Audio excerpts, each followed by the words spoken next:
Naive animals. Maybe one of my siblings, the other fragments. I'm sure the custodian has, technically, because the custodian has done everything that we've done. We fragments, technically, because we are pieces of her, and she is like a representation of all of the lives she has lived through us. So technically, I am the custodian. If it makes sense. So yeah, maybe. Mm.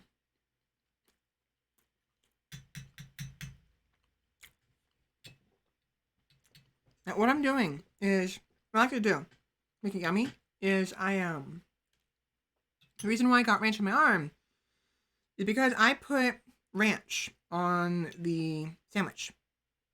You scoop it up and put it on the part I'm gonna bite into in a minute.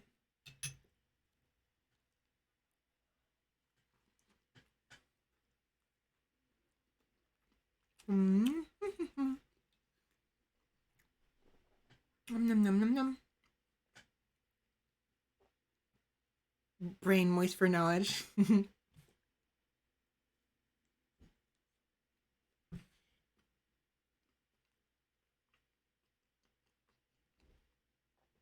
Fitting, because so does hers. I mean, aside from just wanting to exist indefinitely, not wanting to disappear, the custodian also craves knowledge. I mean, it's easy enough, easy, but she could just focus on. Sorry, got cheese stuck in my teeth. She could just focus on absorbing energy around her, like essence or either whatever you want to call it, and survive indefinitely, like every other creature in the void, by way of eating each other. But she is, the way she does things is quite unique. Because most of the creatures that exist between worlds, between realities, between realms, between everything, within the void, within the nothingness that hides behind everything, that is beneath everything and above everything, it surrounds everything and yet nothing at the same time. The nothingness that exists between something and something.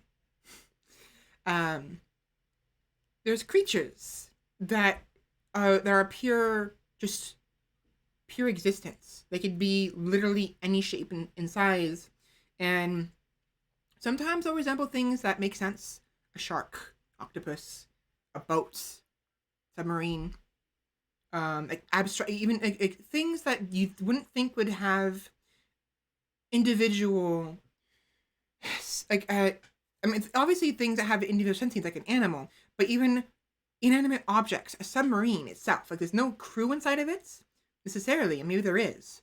Maybe that's part of what makes the submarine exist, is a kind of a ghost crew that is itself, But the submarine itself is a creature, and like you'll find like different like abstract things. Like you could argue every single thing that it exists, whether in reality or fantasy, depending on what you consider reality and fantasy, depending on what universe you're in. Because one universe's fantasy is another universe's reality. You know what I mean? So, you can find like hell. A screwdriver could be its own creature. Of course, it's gonna get eaten pretty damn quick.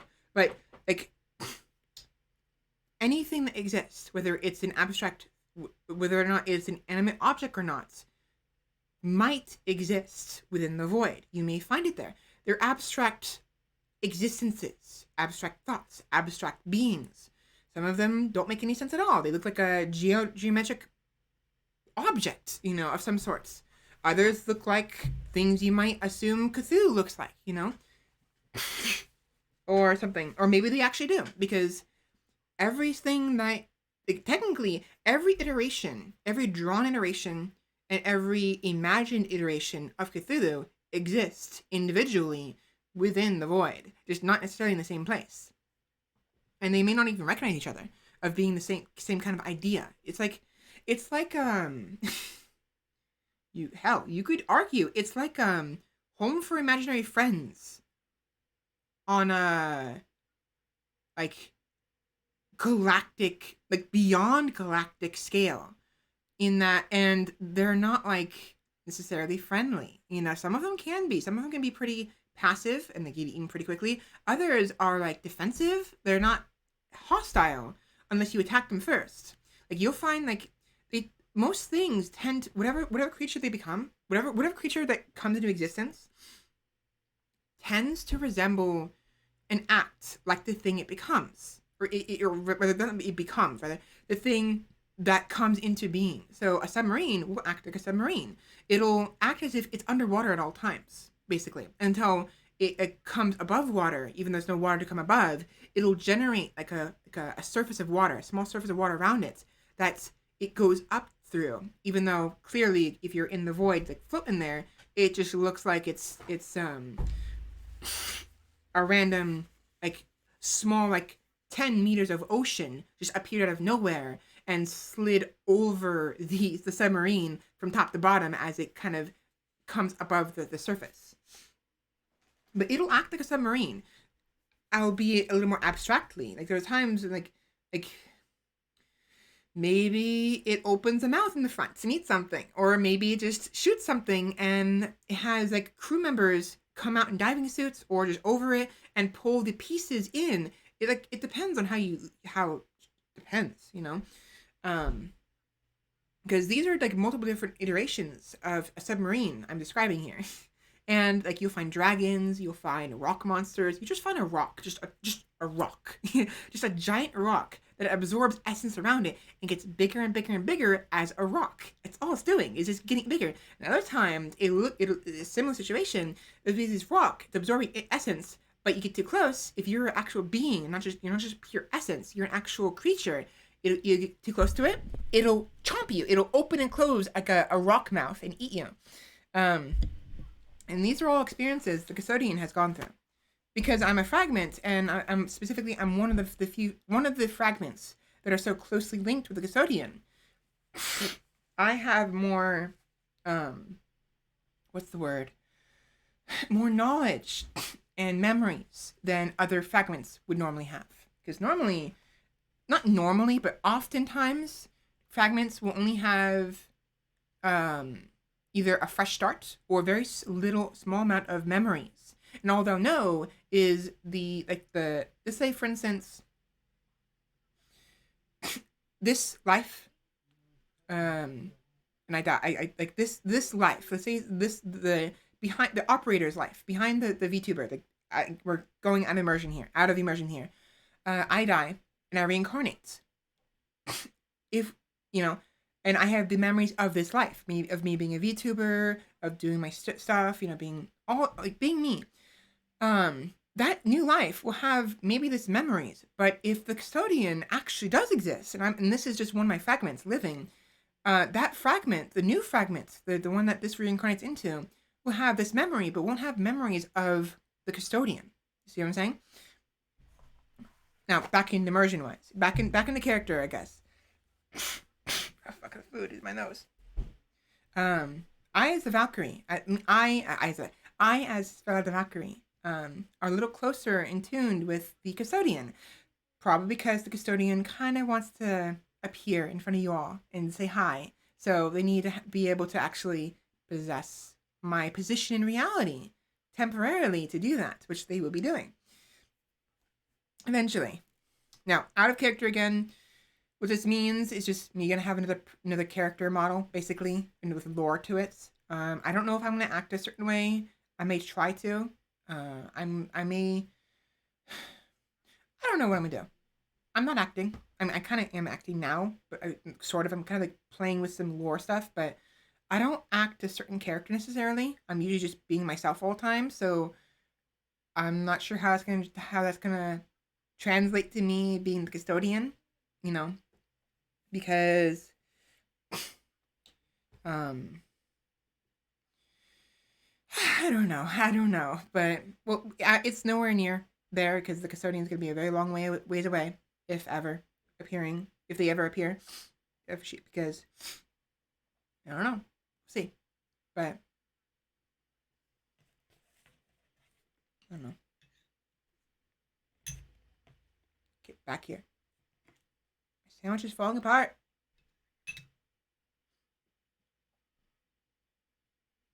By the way, with the reason my eyes close, sometimes when I'm doing like this, I'm actually looking down. Like I can look up, and left, and right. It's a little easier when my eyes are open. Like I'm surprised, but look left and right. Um, the tracking is a little odd because my camera is above. Like my camera is up there. It's up there, above my head. So when I look down, I'm looking straight. I look down. My eyes blink because I'm not blinking. I'm just looking down because the way my eyes are working. More wrinkles. Yes, more wrinkles.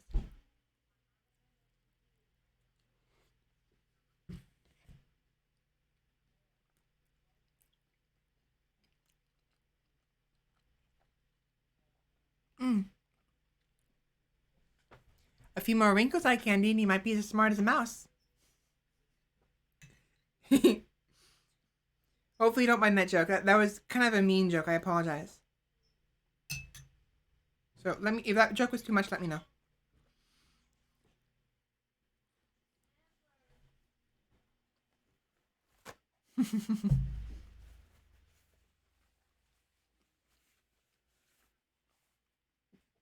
I was basically calling you smooth brain, which isn't necessarily that really an insult. I don't think. I mean, it can be used as an insult. I don't see it as necessarily. Well, Vinny likes to say smooth brain. Like he calls himself smooth brain. Oh yeah, it's I'm getting tired. I'm getting smooth brain. You know, he's getting so tired he just can't keep up. Or like yam time, yam brain, like 3 a.m. brain. He tends to stream from like 11 or 12 at night until 3 o'clock in the morning. So I may not be mouse wife smart, but my brain is more aerodynamic. Yes, yes, yes. Don't drop anything. Now I have one more sandwich to eat. Half of a sandwich, rather. I want to eat it. A couple more bites before we move on and go back to Crusader Kings because I'm hungry still. There's ranch on my fucking plate. I'm gonna clean real quick. I really need to figure out what's going on with my body. Why can't I relax? Why can't I not? Why can't I just do stuff? Why can't I function properly?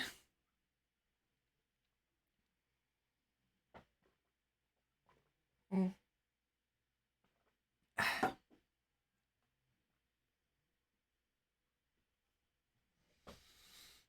There we go. There we go. There we go. Much better.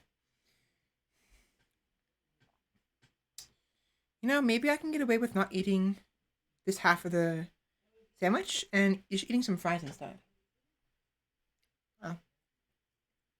Very salty. These fries are really salty. Well, normally they're salty. I don't remember there being these salties normally. And they're salted fries. Those were the ones I got. But they taste really salty. Like more than usual. Hmm.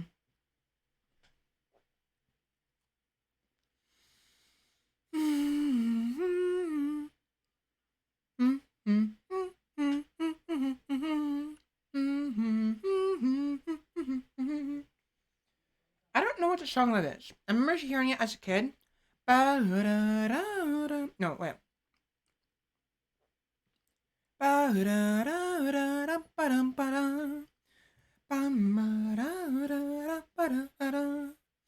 What is that from? Is that Barney? No. Blue's Clues? No. I don't remember where I got that from. I know it's from a show, a kid's show, I think. Maybe something like that. Or maybe a toy. I don't remember.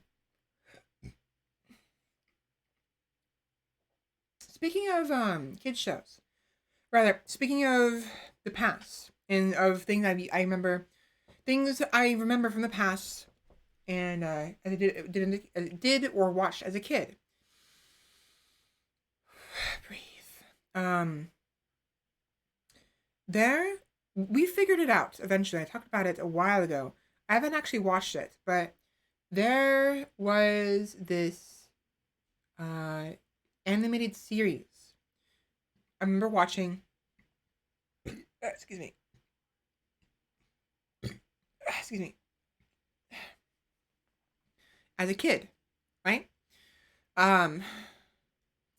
So it was a very nice series. I liked it a lot.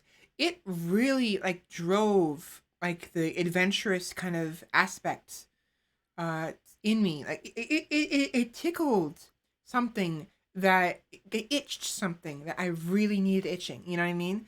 And it kind of has a feel of what I like to an extent. It was an animated series about rodents. It was medieval, but all the characters were rodents.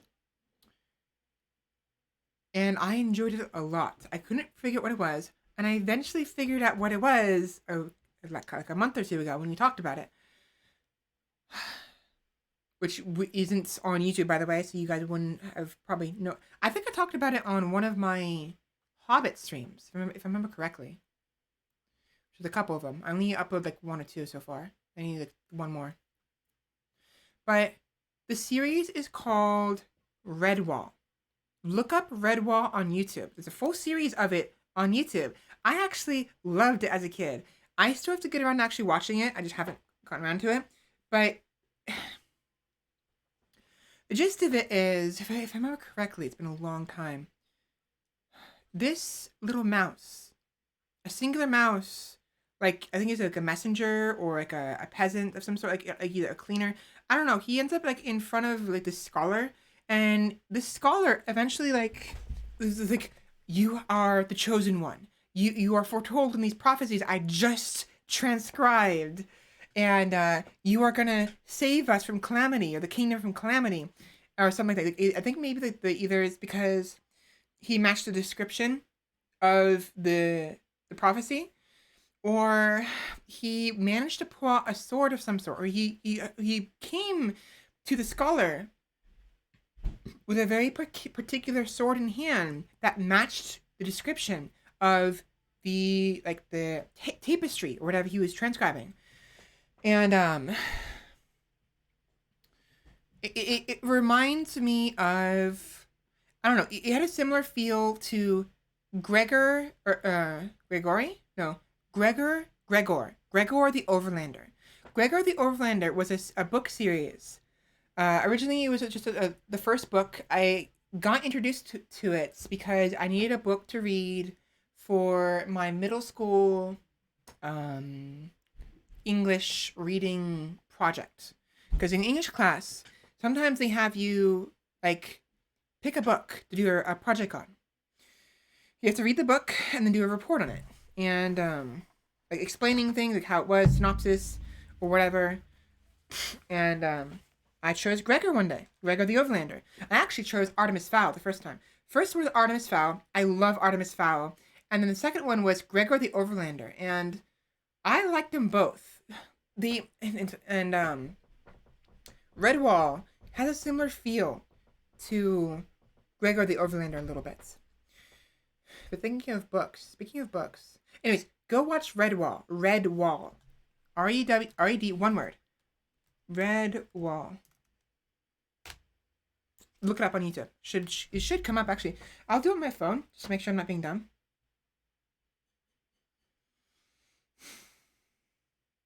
Redwall. Yeah, Redwall TV series. Let me look up on look it up on online. Red Wall, Red Wall TV series.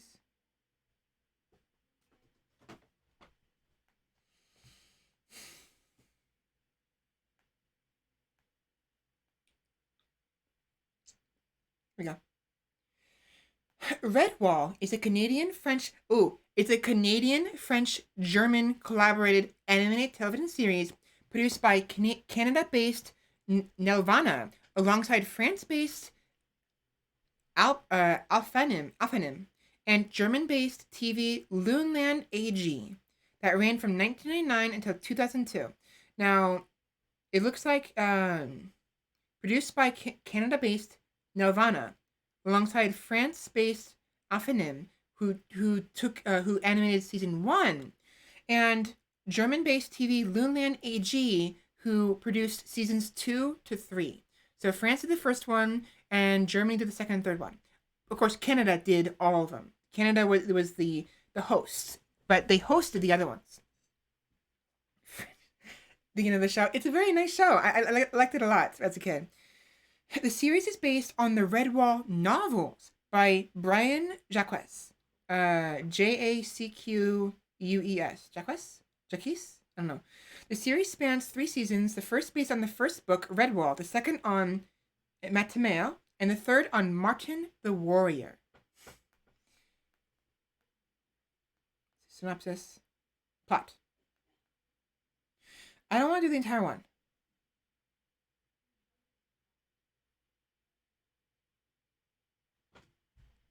So a young mouse named Matthias lives at Redwall Abbey. A young mouse named Matthias lives at Redwall Abbey. Reminiscing on his past life, he remembers how his family was very poor. That's all I'm going to say.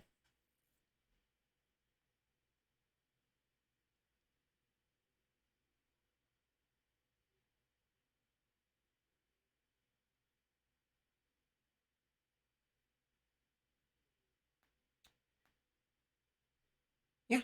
So I definitely, it's just looking it up. I quite liked it, but yeah, so actually, I still need to look up the potential copyrights with reading books online because I would totally be down to read Gregor the Overlander. It'd be wonderful. Um, I'll have to look up. Um, am I allowed? No. Reading books online copyrights.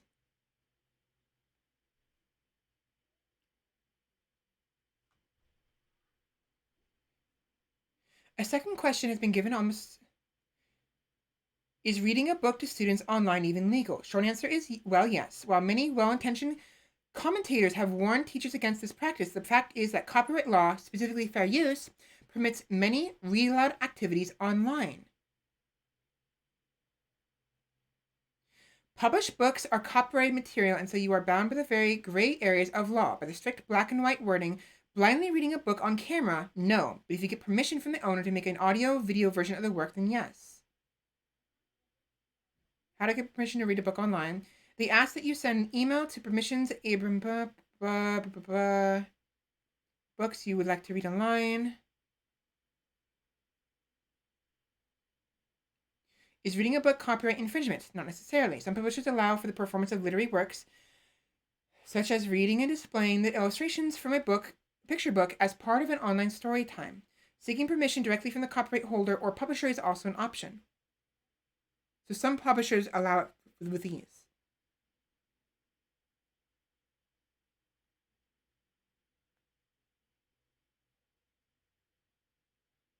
Hmm.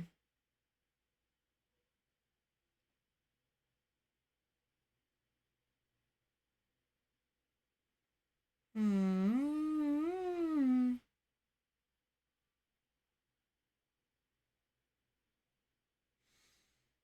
Hmm. Here we go. Is it legal to read books on podcasts? If you take a Creative Commons licensed book and read it aloud as part of your podcast must then be licensed under a Creative Commons license that contains the same license elements, such as attribution, share alike, etc. Do libraries break copyright?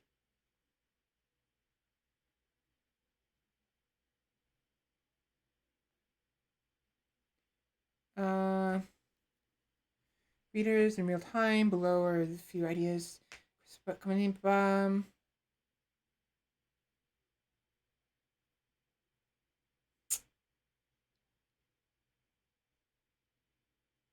Do online story times violate copyrights?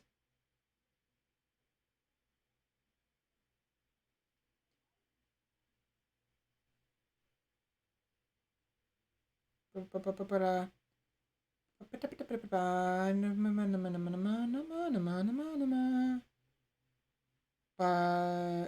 cool. I don't care. Here you go. Making a public performance of a musical work by playing it yourself or playing a recording of it is a wait. Making a public performance. When is this dated? Wait, when is this dated? June 16th, 2020. According to this article, of course, supposedly, this article, making a public performance of a musical work by playing it yourself or playing a recording of it, what? Is allowed under Section 110 parentheses 4 of the U.S. Copyright Act, so long as the work performed is a non-dramatic literary or musical work, what? Which the U.S. Copyright Office defines as a wide range of fiction, non-fiction, poetry, textbooks. So consider this the score from Les Miserables. Miserable. I can't. Miserable.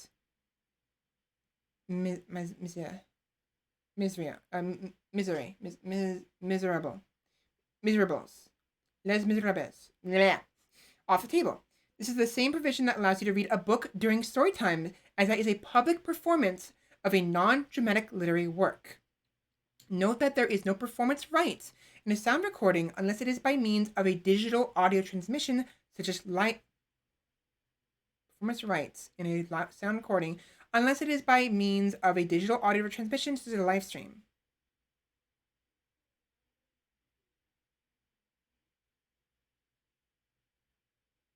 A musical work protected by blah, blah, blah, blah. Yeah, fair use is a fucking mess.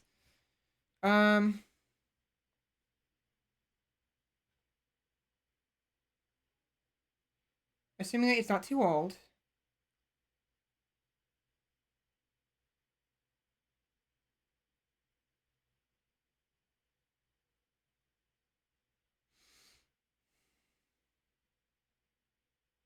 So the rights between doing a public performance versus having a public performance that's recorded are two separate things.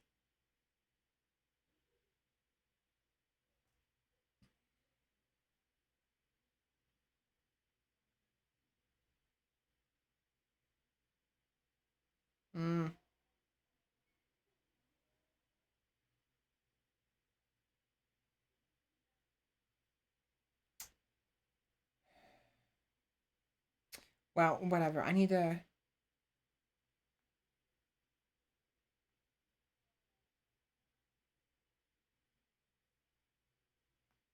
I'll look at this more later. I want to be reading. I want to read a book. I want to read a book online.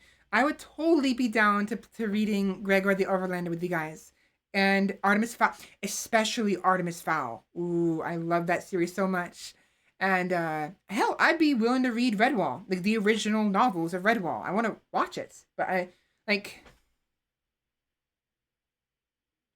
honestly, I want to watch stuff with you guys. Like I want to do what Ame was doing, the watch-alongs, watch-a-thon, watch-alongs, the watch-a-thon thingies. But it's like to do that, we'd have to. One, I would want to probably screen share.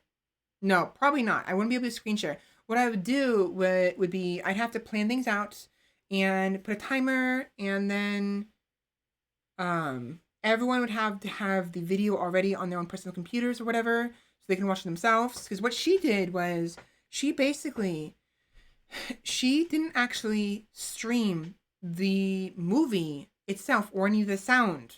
It was just her. Like, you see how, like, right here for me, I have the close-up view. Sorry, my the close-up view with the background and stuff.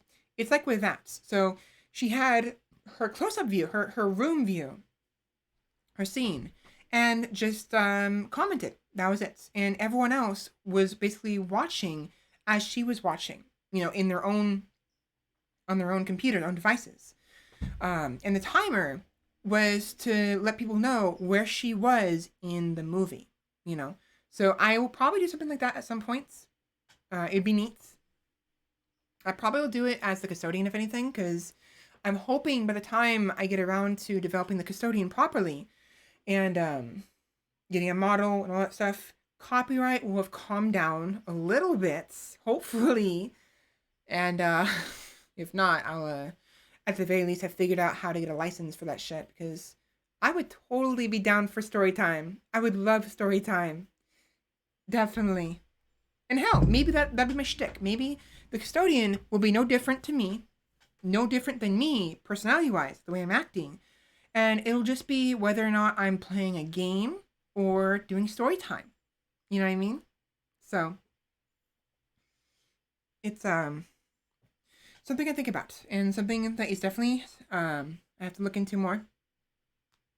I'll do later. Yeah, Redwall. Look up Redwall on YouTube. It's free to watch, apparently. I don't know why it's free to watch, but I guess it's fine. It's perfectly fine. And Gregor the Overlander and Artemis Fowl. I love Artemis Fowl. Oh, and one more thing. Shit, what is it called? Supernaturalist book. Jeez. Naturalist book. Yeah. Supernaturalist. The Supernaturalist. The Supernaturalist is a science fiction cyberpunk. The Supernaturalist is a science fiction cyberpunk novel by Irish author Eowyn Colfer. The book was influenced by film noir and other predecessors of the cyberpunk science fiction movements. Colfer has outlined plans for a sequel. You can read to us The Sisterhood of the Traveling Pants. What is that? What? The Supernaturalist takes place in Satellite City.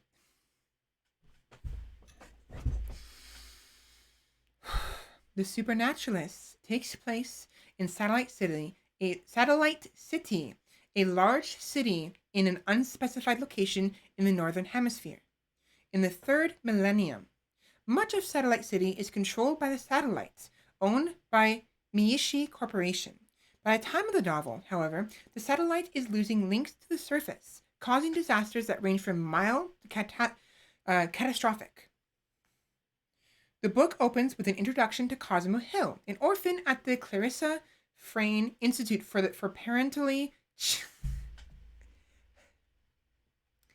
an orphan at the Clarissa Frayne Institute for Parentally Challenged Boys. I'm sorry, what? So an orphanage. Oh. At the institute, the boys are used as human guinea pigs for various products. Oh.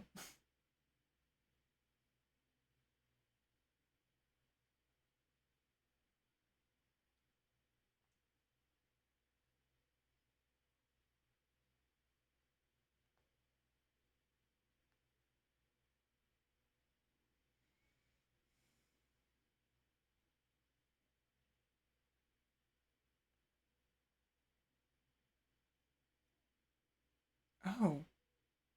Sorry, I'm reading this. I forgot about the whole thing. Spotter. Yeah. I remember this. Eon Colfer. So let me type this down. Let me type this real quick because you guys won't know what I'm talking about. Don't fall. I almost dropped my fucking sandwich.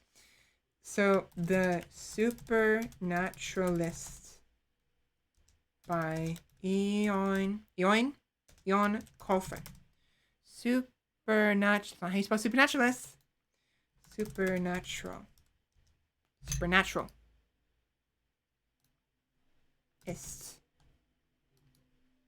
Supernaturalist by Eon Colfer. I think that's how you pronounce her name. Or their name. His name. Yeah? Eon Colfer. Right there. But I liked it a lot. It was honestly a bit of a fever dream, to be honest. As a middle school kid reading that, it was like, oh, really weird. But I actually I enjoyed it. Middle school actually had some pretty good books. I quite liked it. Liked them a lot. There was also The Hobbits I read in summer school. I actually read The Hobbit 3 different times because we had to read it for like summer school, and I went to summer school like twice. So I did it twice. And then I also had to read it for like a high school or middle school project. So, and then there was, The Indian in the Cupboard. The Indian and the, in the cupboard or and the cupboard? Indian or cowboy? In and the cupboard. The Indian in the Cupboard. Cupboard. Right, I read that too. And, ooh, that was weird. But Indian in the Cupboard. What else did I read? It was, Catcher in the Rye. That was okay. It kind of messed with me a little bit. Lord of the Flies. Lord of the Flies. Ooh, that book. Ooh, that was, as for a kid, that was really it was crazy, honestly. What else? Catch in the Rye. What was the one? Was that Catch in the Rye? Mockingbird. How to Kill a Mockingbird, I think. No. How to Kill a Mockingbird. Bird. Oh, To Kill a Mockingbird, not How to Kill a Mockingbird. To Kill a Mockingbird. One Flew Over the Cuckoo's Nest. Huh? Is that a title of a book, or is that... Are you making a silly comments? Eye candy. Great book. One Flew Over the... One Glay. No. One Flew Over the Cuckoo's Nest. 1979 drama. Oops, film. Based off of book, I assume?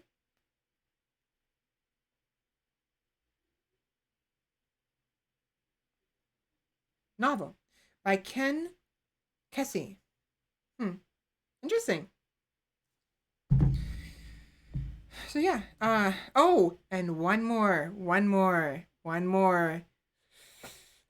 it called? I remember apples, not being able to see color, and then being trained to see color. What was that book? What was that book where the society who couldn't see color, and one person, the giver.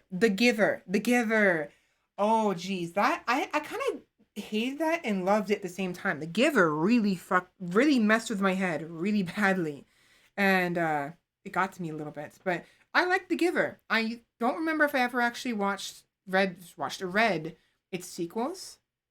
And then the other one, the one where we have like animals as companions. Premise is the premise of Cuckoo's Nest, head nurse at mental hospitals, keeping people there who can be released as she holds the power. Oh, interesting. So basically, an abusive nurse abusing the power of the mental hospital. Where have I heard that before? But The Giver, and then what was the that one? Eye Candy. Do you remember the series where kids have, like, humans have like animal companions, and the animals can change shape, from different animals, But as they get older, as the kids go through puberty, the animals lose their ability to change shape. Golden Compass, yes, exactly. Golden Compass.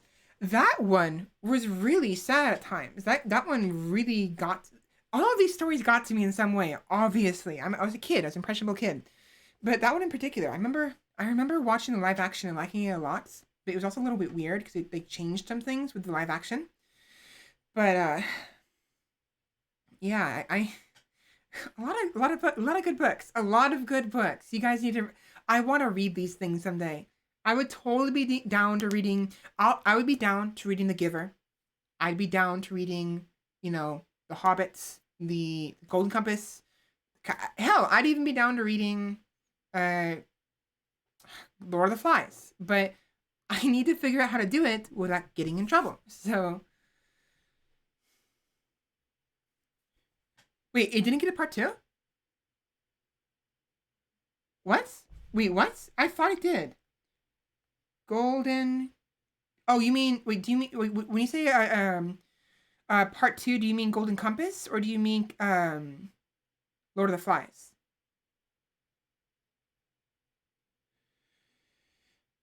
Golden Compass.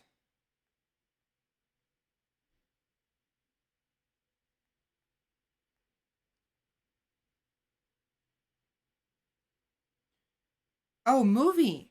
Oh yeah, the movie. The movie never got a sequel. You're right, which sucks. Sure, it wasn't that great. I mean, it wasn't like as like what's the word? Honorable? No, faithful to the book. Sure, I still liked it a lot. A lot, a lot.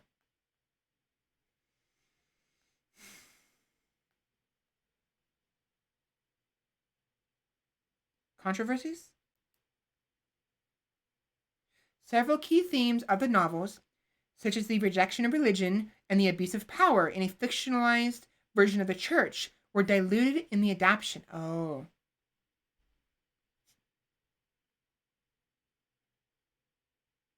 Oh. Mm-hmm. So there's some key differences, and there's probably the North American opening weekend return was a little disappointing for New Line Cinema, earning $25.8 million with total domestic box office of $70 million compared to an estimated $180 million production budget. Oh, so they didn't even meet their budget. They didn't make they didn't eat, they lost money. Oh, the film's fortunes rebounded as its performance outside the United States was described as stellar by Variety and as astonishing by New Line. In the United Kingdom, the film grossed 58 million thousand $100,000 million, became the second highest grossing non-sequel of 2007 there, behind the Simpsons behind the Simpsons movie. Jeez. So the Simpsons movie grossed better than anything else? Really? Oh, non-sequel. Right, okay. 33 million in Japan. Previews 2.5 million. By 2008, it earned $302 million in Japan. Oh, no, not in Japan. Internationally, $302 million. Totaling $372 million, $372,234,864 worldwide. So this actually did pretty good. Overseas rights to the film were sold to fund the $880 million production budget for the film, so most of these profits did not go to New Line. A possible last straw in Time Warner's decision to merge New Line Cinema into Warner Bros. Pictures. 42% on Rotten Tomatoes.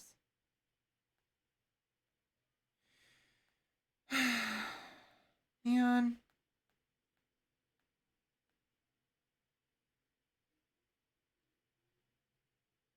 There's a video game. There was a video game for it. For the PC, the Wii, PlayStation 2, PS3, PS Portable, Nintendo DS, Xbox 360. Huh. Future.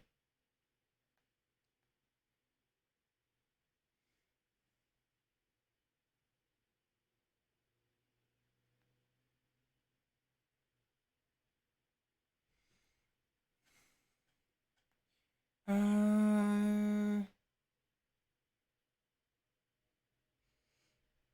by October 2008, the two planned sequels were officially placed on hold according to New Line Cinema because of financial concerns during the global recession.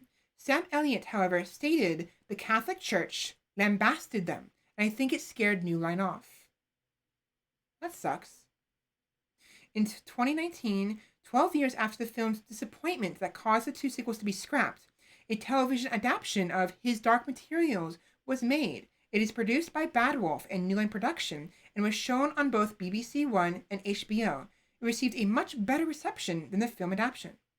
His Dark Materials. That fucking sucks. Fuck off. That's why I sometimes hate religion and faith.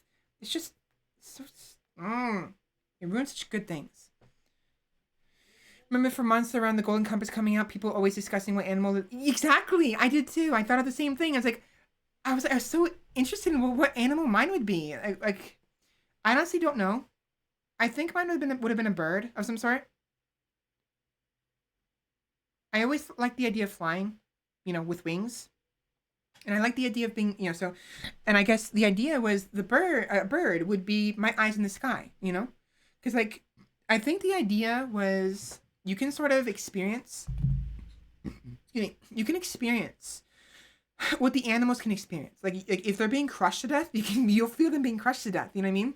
Or if they're like flying in the sky, you can feel the wind against their feathers. So I think I decided at some point I would have wanted to be either a bird or a ferret, like in the movie, or something else. I don't remember, but I like the idea of being a ferret as well. Not me being a ferret, but my companion being a ferret. So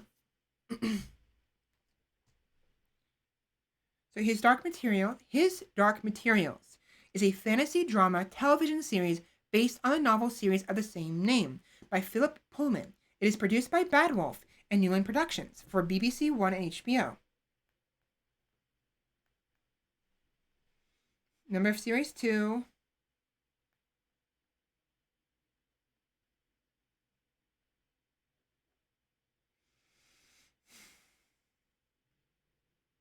In December 2020, His Dark Materials was renewed for a third and final series of 8 episodes based on The Amber Spyglass.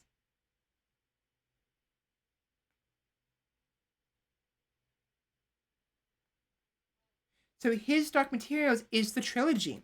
It's a trilogy of fantasy novels by Philip Pullman consisting of Northern Lights. It's published as Golden Compass in North America. The Subtle Knife, 1997. And The Amber Spyglass. It follows the coming of age of 2 children, Lyra Bellacqua, I don't remember her name, and Will Perry, as they wander through a series of parallel universes. Oh, interesting. Wait. So this means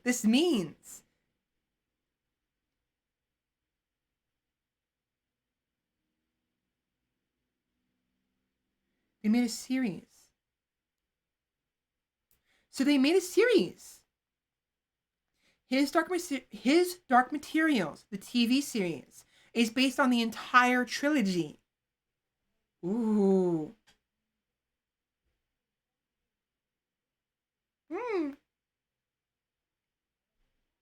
Nice. Okay, I think I'm no. I'm gonna look for next.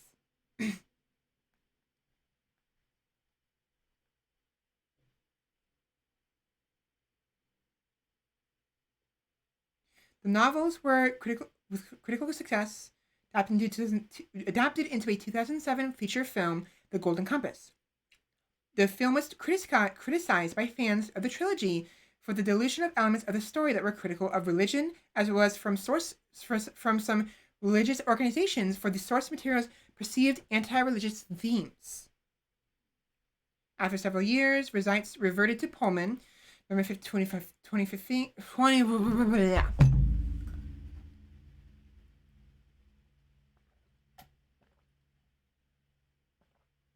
The fuck is that? My water cup. Out. Out. Out. Of my fucking water cup. What are you? You. Get out. Fuck it. I'm getting the water cup. Oh my gosh. I need to breathe. This is what I do. This is what I do. I get excited. I get amped up. I don't breathe or relax. I need to relax.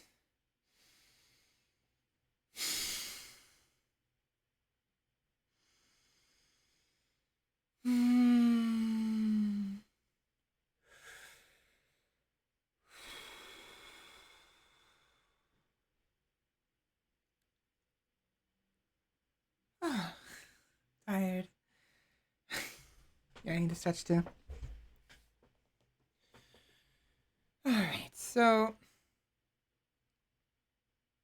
basically, after the rights went back to Pullman, the original author of the series, the novel series, BBC One announced it commissioned a television adaptation of the trilogy to be produced by Bad Wolf and New Line Cinema. So, there's a series.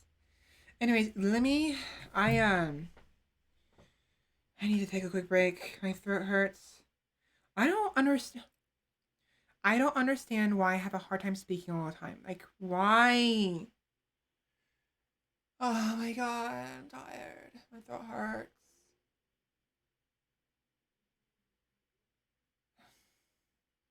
Alright, give me a minute to go get some new water because there's some black dot in there. It's probably just salts. Probably some crumbs from my food. I'm not eating, got my lips and the cake went on there. And, yeah, so.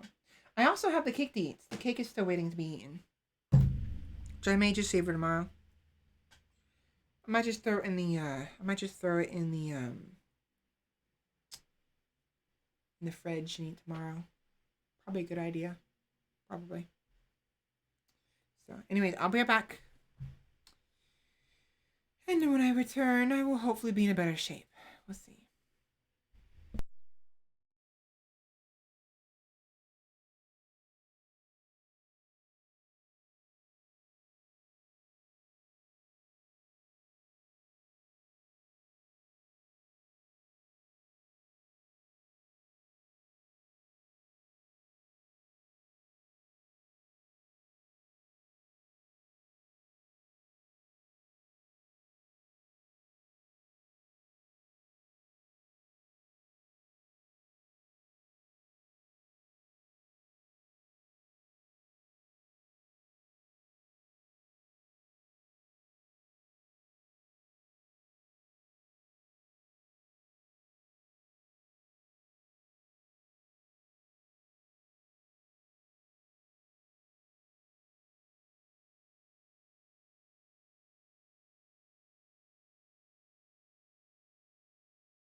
Alright, I'm back. Very sorry, everybody, for doing nothing but talk I mean, obviously, I see sorry, but like, sorry for those who were expecting Crusader Kings. I know I played some of it, but I just, I'm enjoying talking. I enjoy talking a lot, obviously. And it's fun. It's fun thinking about all this stuff, and I found out like dark materials.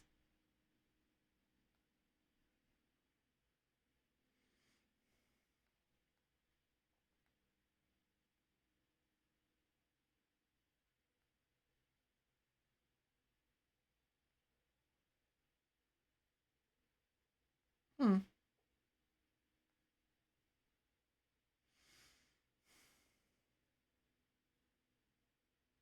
Okay.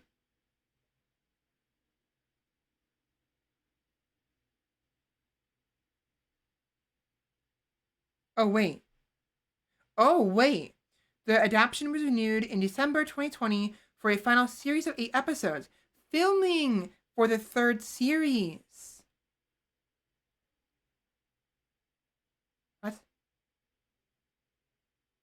Work had begun on six by November. Oh wow. Okay, so by November of 2020, let me get back on the screen. By November of 2020,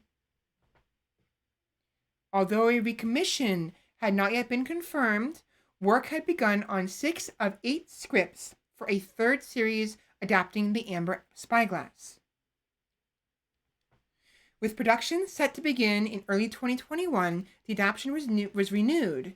The TV series adaptation, the whole adaptation on it as a whole, was renewed in December 2020 for a final series of 8 episodes. Filming of the third series of the third season began May of this past year, 24th of May 2020, which means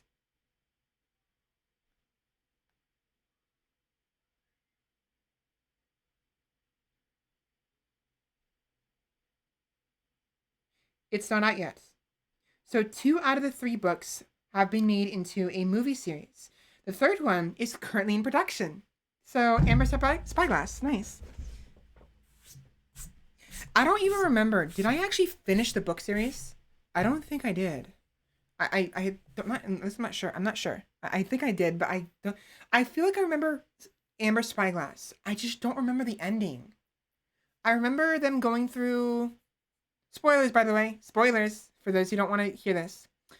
I remember them going through parallel universes with the knife, cutting through time, and then them eventually figuring out how to actually seal the cuts. Like they eventually figured out, oh shit, every cut we're making is literally tearing space time. So at some point, they figured out how to cut through, like they kind of cut through it a second time, like they cut through it the opposite direction, and it seals the holes properly or something like that. And where'd my hair tie go? There it is. I remember that much, but I don't remember exactly how. Oh shit, no. Oh shit, no. I remember how it ended. Oh no, I remember. I remember. Oh, I remember how it ended. Oh no, I hated that. Man, I don't remember if it was if that part was resolved.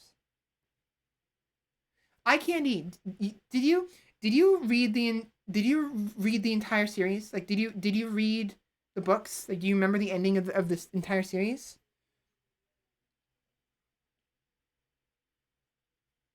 Ouch! I need to put my hair up. Like, I don't remember the entire ending. I just know it was. I made me sad. Sag, yeah, Sag. It made me sad. It was not inherently a bad. It wasn't a bad ending, but you do remember reading it though, right? You do remember reading it. I'm brushing my hair. Hold on. Hold on to your pages. Yes, okay. So I'm gonna spoil it a little bit. I don't remember entirely, but I remember at the end of I think it was resolved, but at some point the series came to a head, a climax, where um thank you. where Lyra, she figured out how they figured out how to seal the rifts in time they had been making. But the last rift, the very last rift they found, um, would separate them permanently, forever, because um, I think it was like it was I think what was it?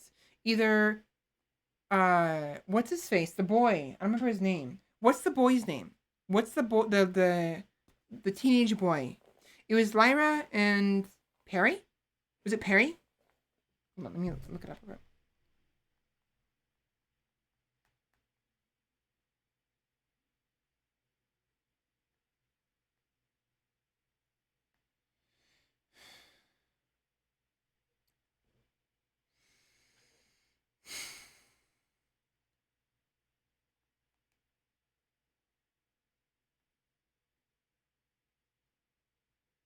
Oh, Will, not Perry. Will, Will.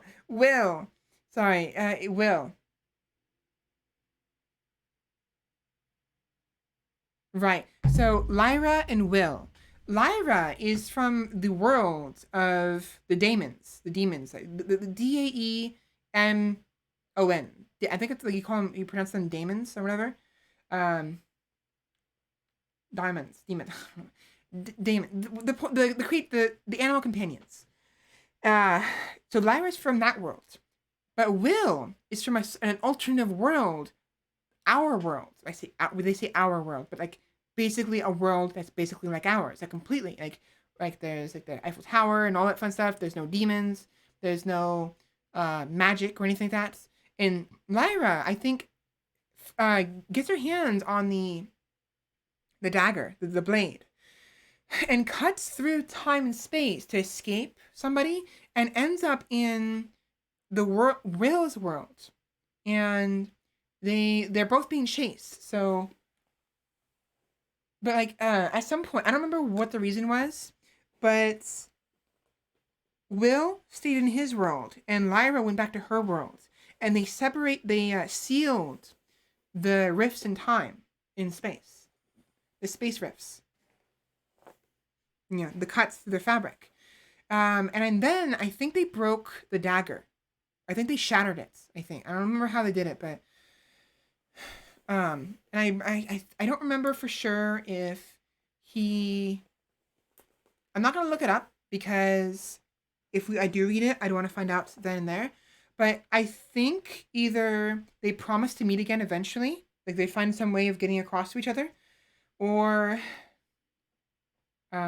they change their minds. No, the dagger, because it broke, it couldn't open a proper hole. It couldn't open a proper portal to the other world.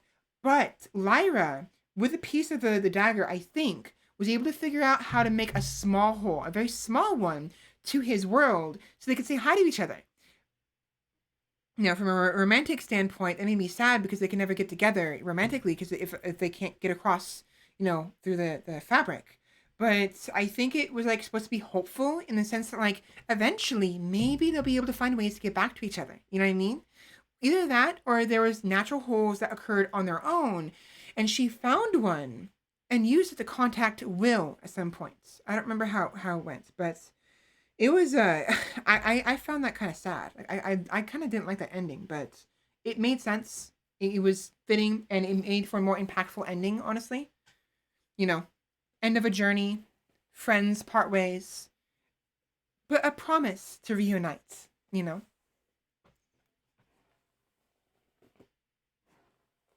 I do think it was a very fitting, very impactful ending. Hold on, my hair. I'm brushing my hair and I realize I'm too close to my water cup and my food. I'm worried my hair is gonna get my food. I'm shedding. Because of course I'm shedding. Because I got lots of hair and it comes out very easily. Not easily. It hurts. It's just I have very thick hair. It's freaking so tangly.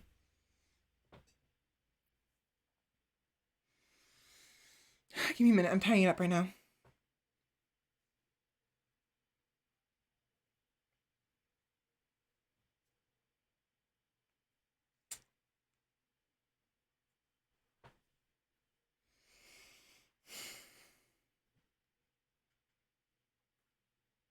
Ouch. Mm.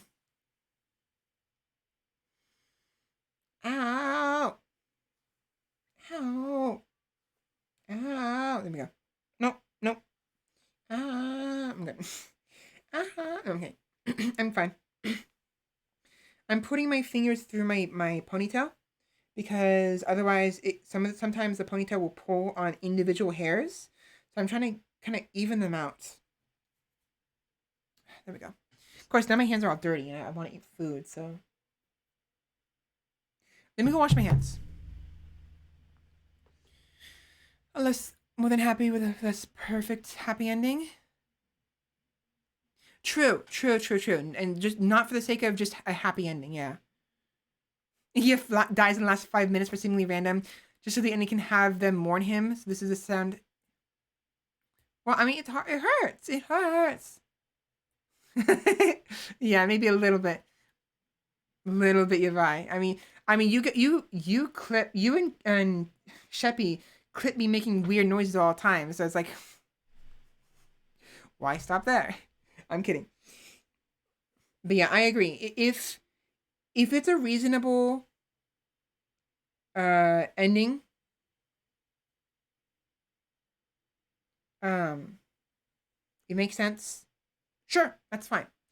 But don't kill someone off just because you want. Oh, I want it to be a sad ending, and it doesn't make sense. Like it has to make sense. Like, oh, this person killed this other person, and it was justified. You know what I mean?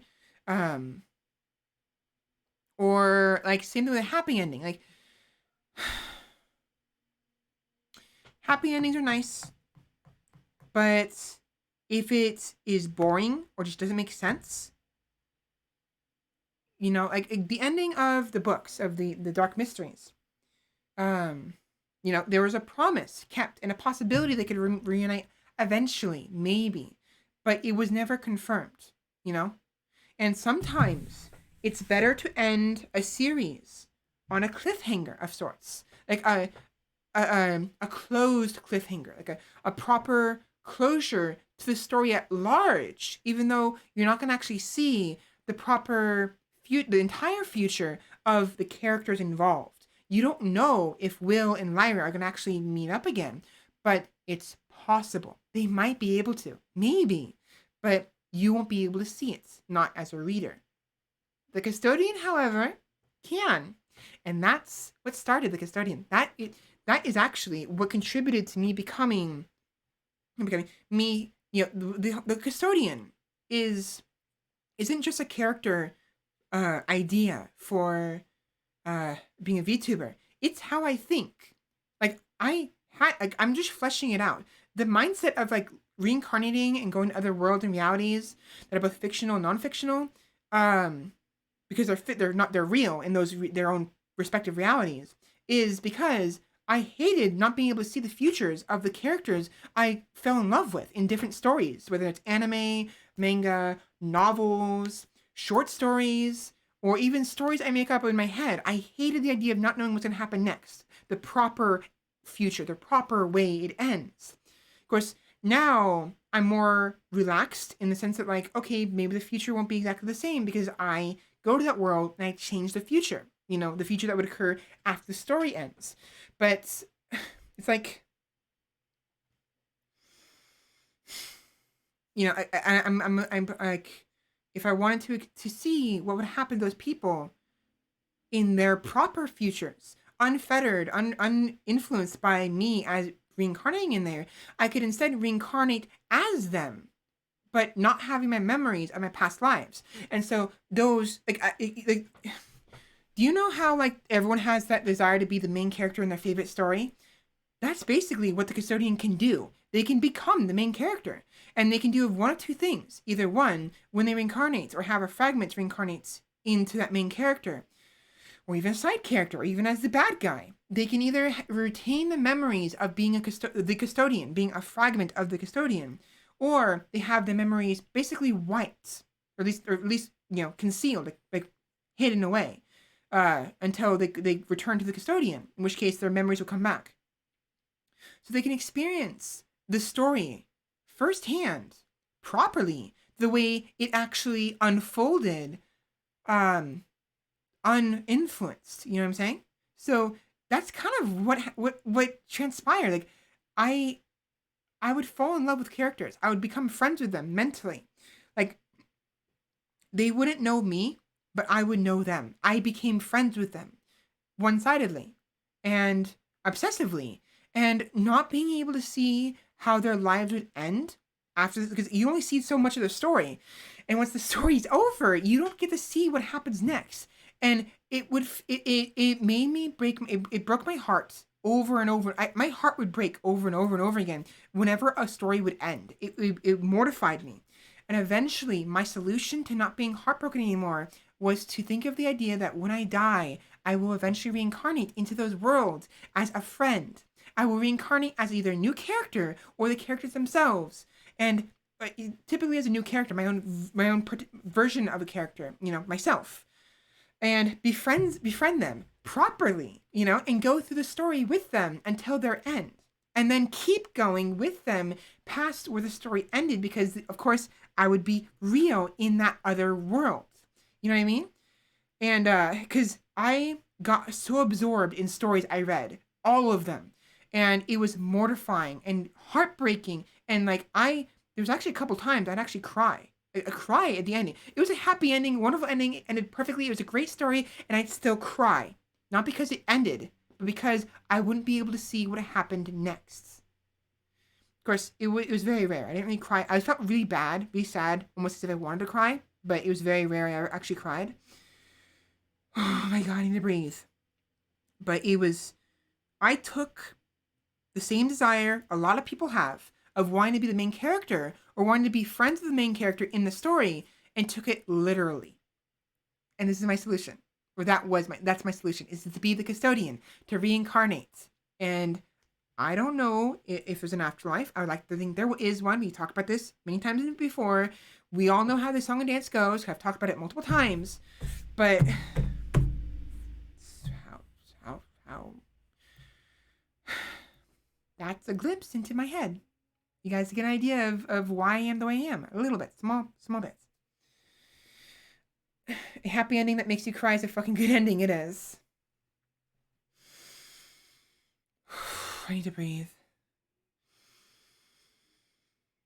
Oh my gosh.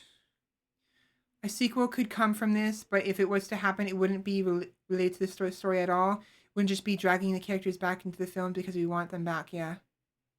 But anyways, I look forward to meeting Artemis Fowl in the Artemis Fowl series, and meeting Lyra, one day, and hell, meeting Naruto one day. Yeah, maybe, it'd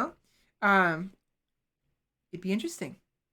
And for instance, meeting Renton Thurston, or Areka from Areka 7, or Areka 7,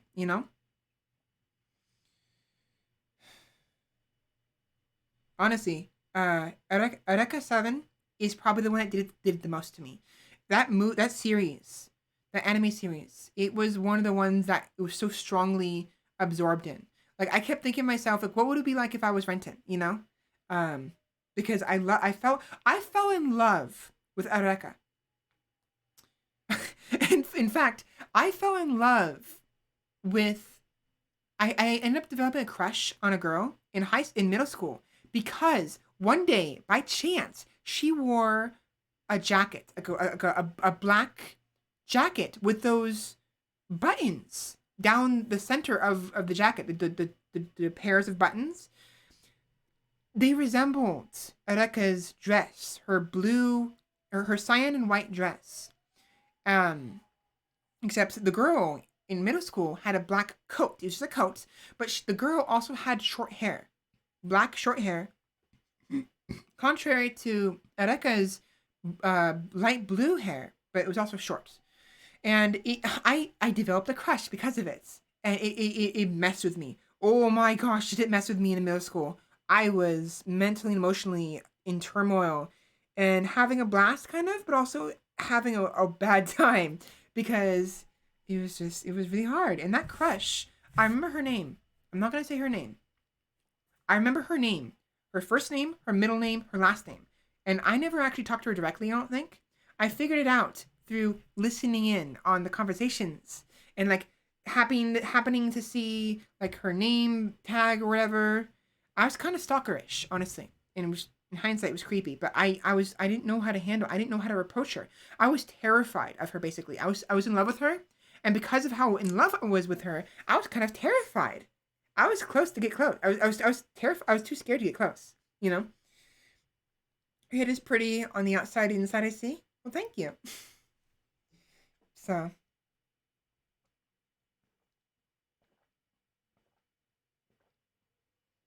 I remember, like my endeavors to know more about her got to the point where I figured out all of her classes. I figured out all of the classes she was taking at the time because, or and even I thought I was being weird at the time. It's like I'm being weird, but I'm so obsessed with this girl.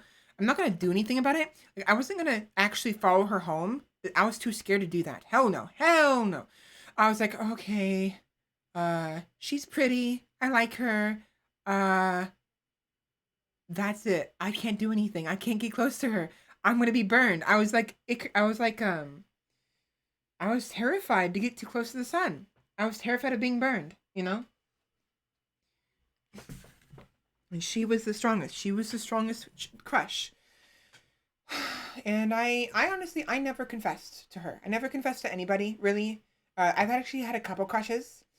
The two other ones I had in high school after my crush on her, the middle school girl, calmed down. But I had a crush on her for a good like 4 years. And it was nice that we actually went to the same high school, I think. Maybe. But she had a very, very pretty middle name. Very pretty last name. Her whole name was pretty. I want to share her name really bad, but my gosh. Like,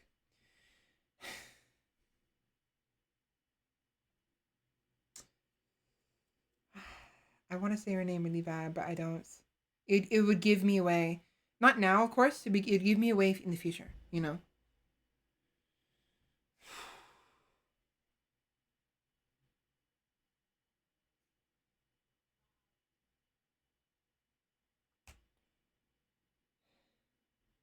A middle name should be fine, right? A middle name should be fine, right? Right? I can't. I'm not gonna say her last name or her first name, but if I say her middle name, that'd be safe, right?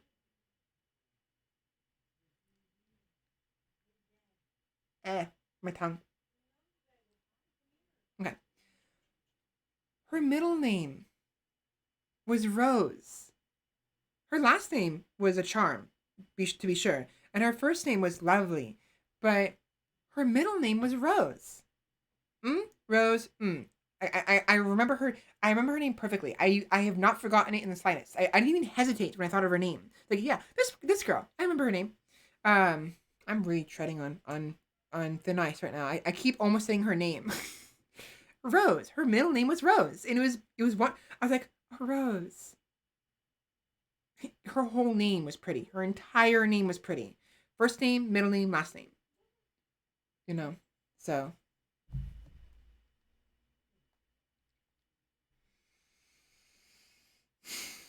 and then there's other girls. One girl I had a crush on because one day she came in with makeup and that was it. That was literally it. She had like lipstick on. That's all she did. She had some lipstick on, like red lipstick, and I saw her with it, and it was such a jarring experience because she never had lipstick on. And one day I saw her, I was like, oh shit. You know, and it hit me different. It hit me weird. It hit me. So it was like, whoa.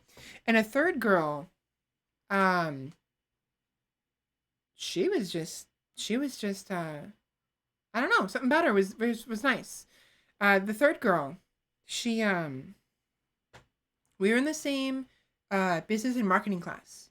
She was pretty, but also she had a very good work ethic. She was very strongly motivated, and she was like the typical like team leader sort of thing. I wonder if maybe that had something to do with it. Her confidence and the fact she was so pretty and her curly hair. She had very curly hair, actually. almost Shirley Temple. I think it was actually like almost Shirley Temple curly hair. Light colored hair too. I think she was like blonde. Like dirty blonde. So yeah, Rose in middle school, the girl with lipstick, and the very curly, confident leader girl. Uh, by the way, those two, the second two, because it was Rose, the first girl in middle school. She was one of my first crushes. I actually had a crush in elementary school with a cute Hispanic girl, Mexican girl, who I barely remember her at all because it was elementary school. And my mom told me I'd given her a candle, like a scented candle, for her birthday once. And I remember that. I remember giving a candle to somebody, or like a bracelet, like like not a friendship bracelet, like a scrunchie, or I don't know.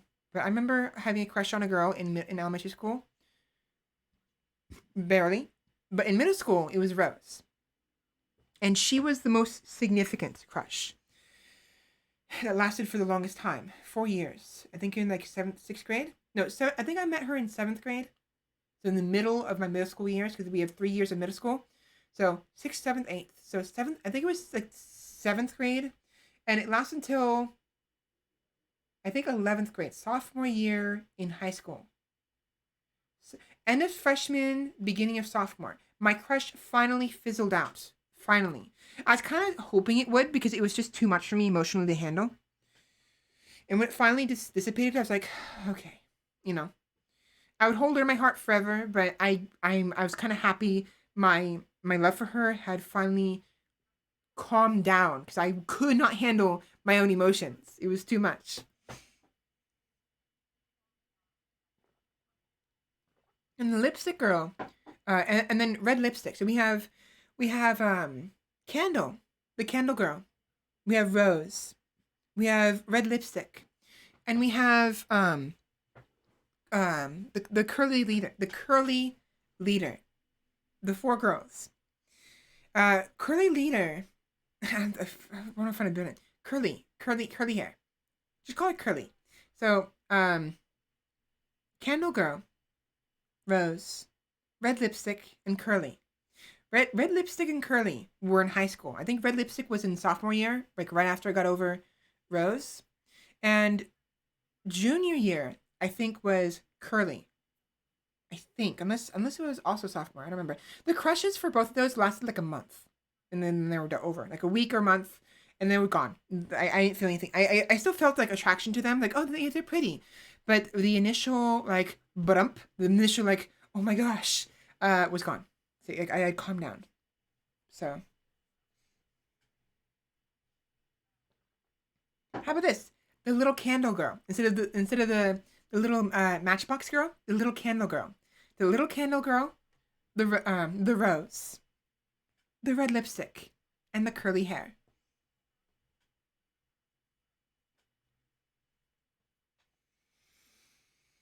My throat. Of course, I also had a crush on anime characters. Eraka was one of them. I also had a crush on Princess Mononoke and the girl, the wolf girl. Um, it was a long time after I had a crush. After uh, Spirit of the Valley, something of the Valley of the Winds. What was it? The something of the Valley of the Winds. What was that one? What was that one? The anime movie.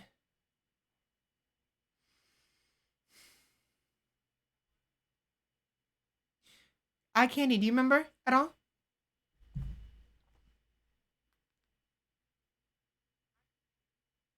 Nausicaa. Yes, Nausicaa. I actually kind of had a small crush on Nausicaa at some points. I had a small crush on the girl from. Um, I just said it. I just said it. The wolf girl. Oh my god, I forgot. Spirited Away, Nausicaa, um, Princess Mononoke. Princess Mononoke. Princess Mononoke. I had a crush on her a little bit. I found her attractive, but the more recent ones, I had a crush. At the same time, I had a crush on Rose. I also had. Do you remember the dark haired girl from Cloverfield? The one with the mascara, the really dark black hair, mascara, very big, wide blue eyes. Like, oh my gosh, she has really big eyes. Like, geez.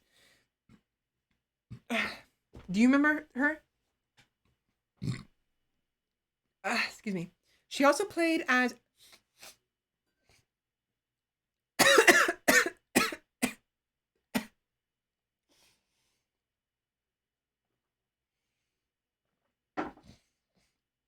Oh.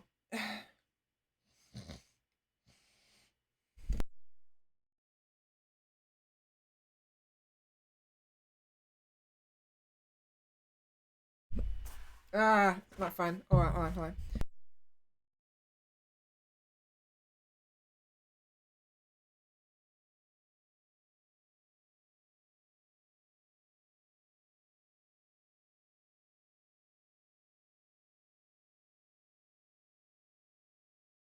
Ah, I burped. That burns. Oh, I burped. I burp through my nose usually out of habit to make it quieter, and oh, some of it went up my nose. Like I felt something physical go up my nose, and it burned. I think I just burped up stomach acid. Ow! It's my nose. Ah.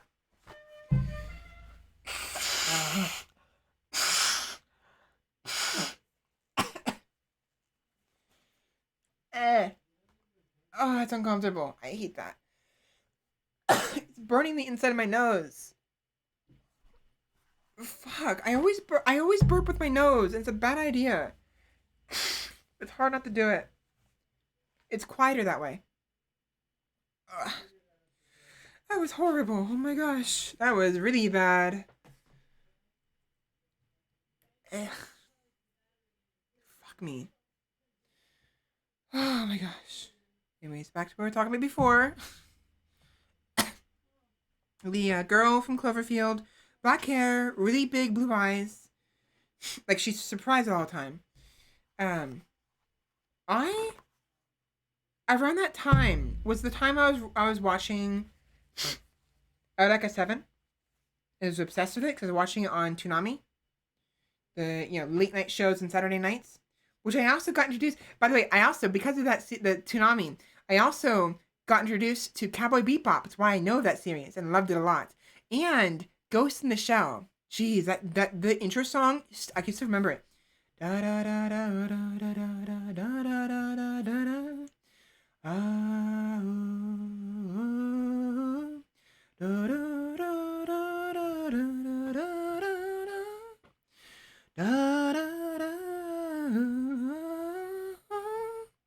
I remember that song.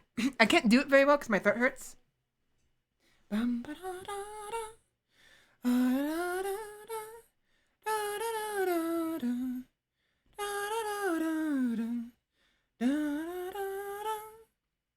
I'm not doing it right. I can't. That part I can't do right. But my throat's getting me out. Whatever. Ghost in the Shell, and Cowboy Bebop, and Naruto, and Eureka 7. Toonami really got me. It got me. It helped me a lot, and that's before I discovered I can watch anime online for free in some places. So, and before I actually had a laptop, I think before I had internet, we didn't have internet until I was like 16 or 14 actually. So, but yeah, that girl from Cloverfield. I at the time we had a bad habits of putting myself in the shoes of the main characters at all times. Renton, the cameraman from Cloverfield, even the guy from Princess Mononoke. I would pretend mentally think of myself as them, and I had a crush on her because she was pretty. I also primarily had a crush on her because the main character had a crush on her. Like I loved her because he loved her. The film, the guy who had the camera for the entire movie, basically in Cloverfield, had a crush on her, and I thus, as a result, had a crush on her. Very bad habit, and I did that for everything at the time. When I was like, when I was like reading books or watching anime, I thought of myself as Naruto, all that fun stuff. That movie is a good way to break that habit, basically, because I don't know if you remember Eye Candy. Do you remember how that movie went? Do you remember how she went on? Do you remember what happened to her? Do you remember? Do you remember? The beautiful black-haired, blue-eyed girl. Do you remember? Do you remember? Hmm? Hmm? Hmm? Huh? Do you remember? What happened?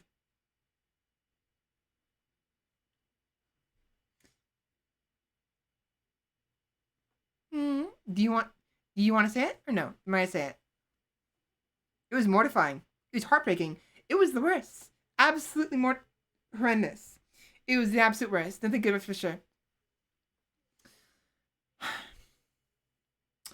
So, I'm going to preface it again. I am in middle school. I'm like 14, 15, 16. Not 16. I think I was 14. 13 or 14. I was an impressionable young child, a teen, with the bad habits of putting myself in the shoes of the main characters, pretending I am them as I'm reading or watching, Uh, I had a crush on her because one, she's beautiful. She's very pretty. And two, because the main character of that story, who I thus thought myself meant unsubconsciously, I am thus this person in the story, had a crush on her. I was head over heels for her. So, they go through the story. There's the alien, the big Godzilla-sized alien wrecking the city, and it's like it's like making a mess of things. And eventually,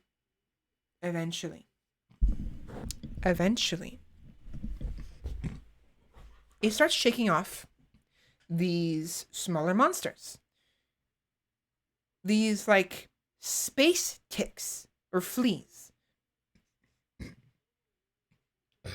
These giant, they were huge. They were like the size of dogs, like big dogs, like they're the size of your torso.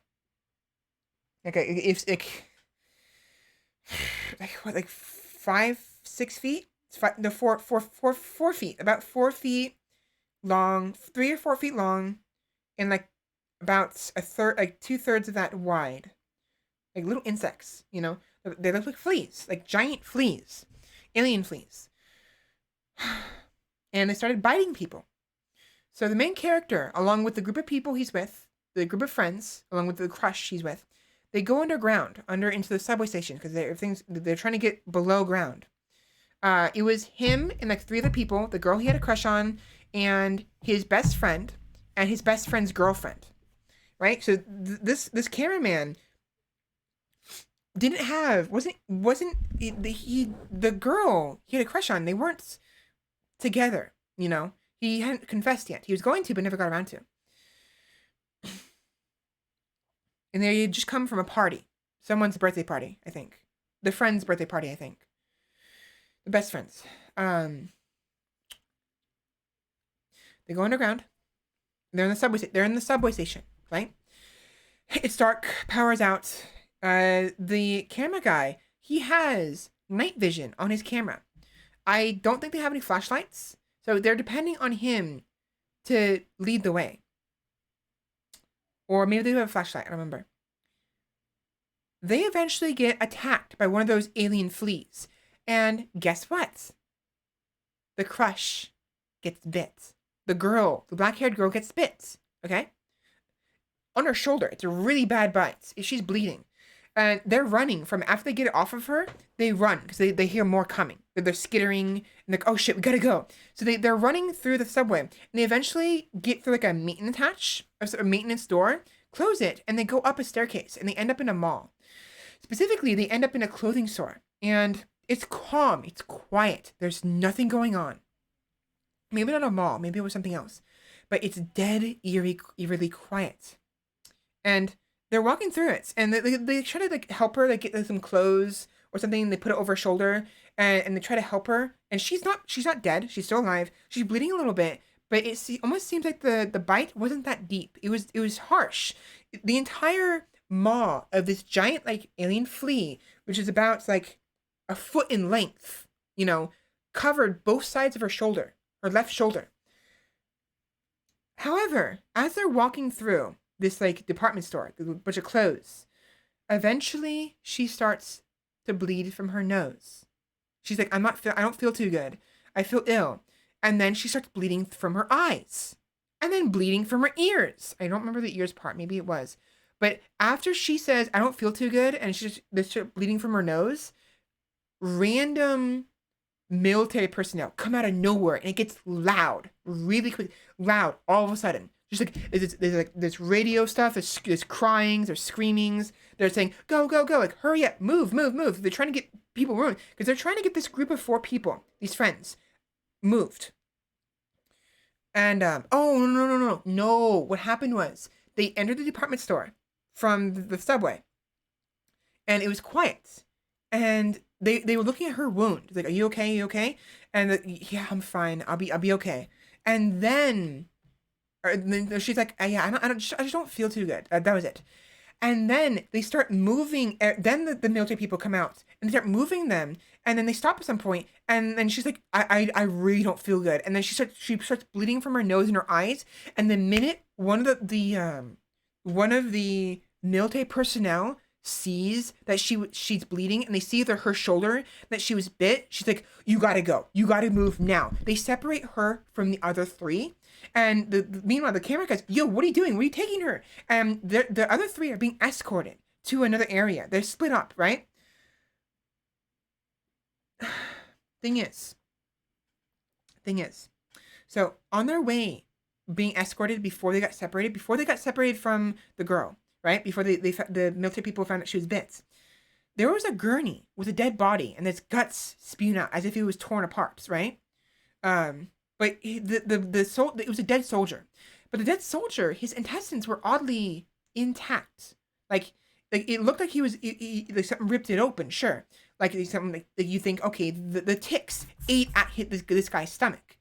But it was just the skin around, just the stomach that was destroyed. The intestines weren't torn out. They were kind of sitting there out a little bit, but like the small intestines weren't torn in two. They were perfectly intact, as were all the other organs.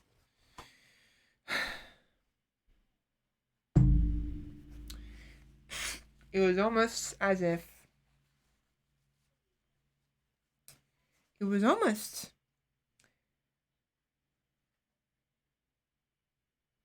he popped. So they get separated, right? After this. And the girl, they bring her to an area, a quarantine area. And meanwhile, the 3 other friends are being escorted past this quarantine area. The quarantine area is set up with tarp. They use tarp to enclose an area. It's just tarp. That's it. And they have a bright light shining through it because they need light to see.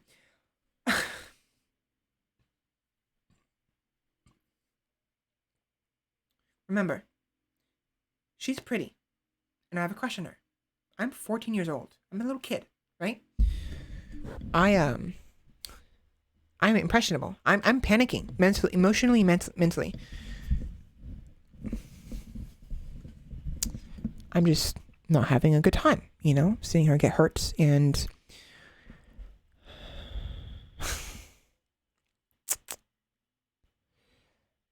they take her behind the tarp, and there's a light shining through, so you can see their silhouettes. The 2 military personnel, the army people, trying to restrain her, trying to get her down on a gurney, and she's standing between them because they got both arms, and so they're both standing up, and you can see her silhouettes. as the three friends are running past, right? They're being ushered past. And the camera is focused on the tarp, right? With the light shining through. And they're screaming, and he's still like, what's going on? What's happening? And you hear her like kind of moaning or kind of crying a little bit.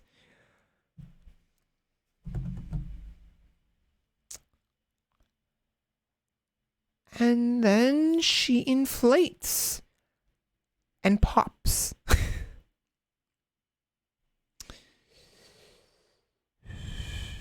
So you know, like how in Willy Wonka, Veruca, no, not Veruca, Violet turns violet because she eats the blueberry bubble gum. Imagine that. But instead of Violet becoming humongous, imagine her popping because of the pressure from the blueberry juice. And so the entire group of people, Willy Wonka, the other kids, the other parents, get splattered with red and blue. But imagine only the red. That's what happened to the girl I had a crush on. 14-year-old me, crush on a fictional character, in love with her because she was cute and because the character I was in the shoes of had a crush on her. And both me and the main character watched her pop like a balloon.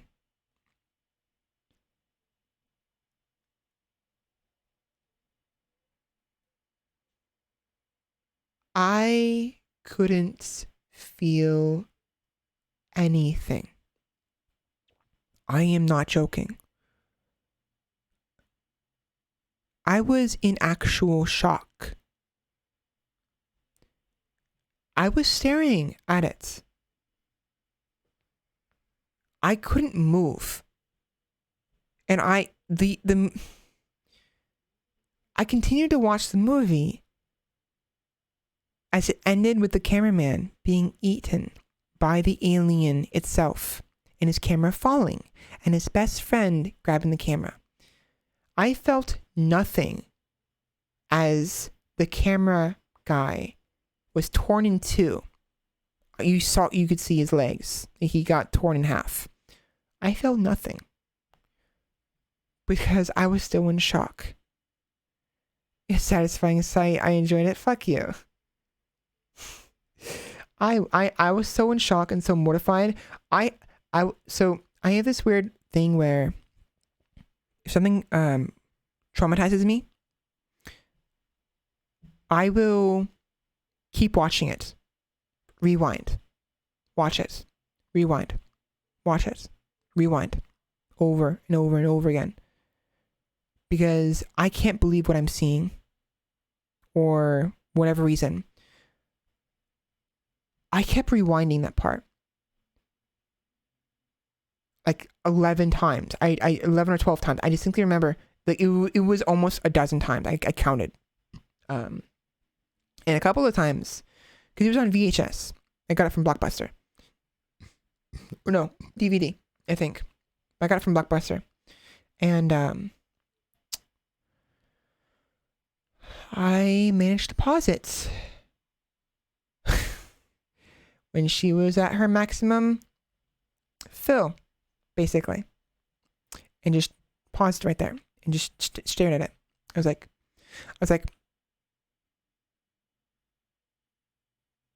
I don't even think I blinked, actually. I was just staring at it. It was mortifying. It was horrendous. It broke my heart and honestly kind of broke me mentally, emotionally.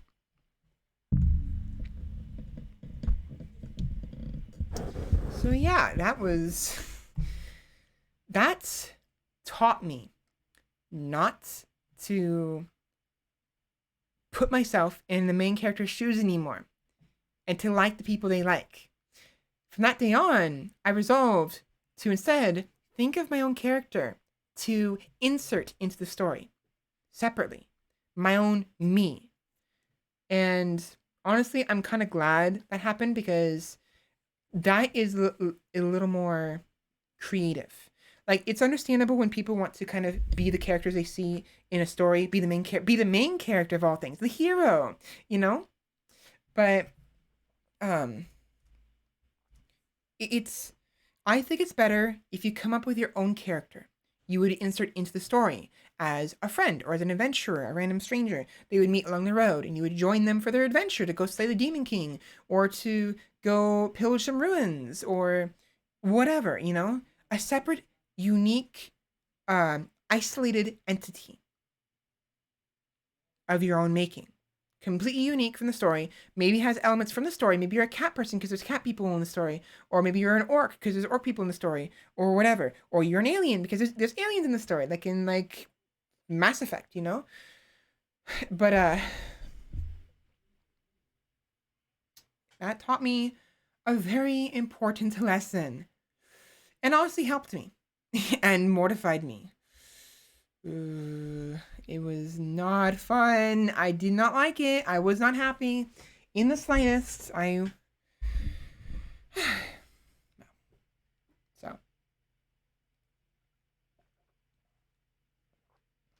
anyways, I'm gonna eat some more food. I'm hungry. I'm hungry. I'm hungry. I'm hungry. You know what it is? I'm speaking too high. That's what it is. I'm speaking. I need to speak lower. I need to speak lower. I need to speak a lot lower.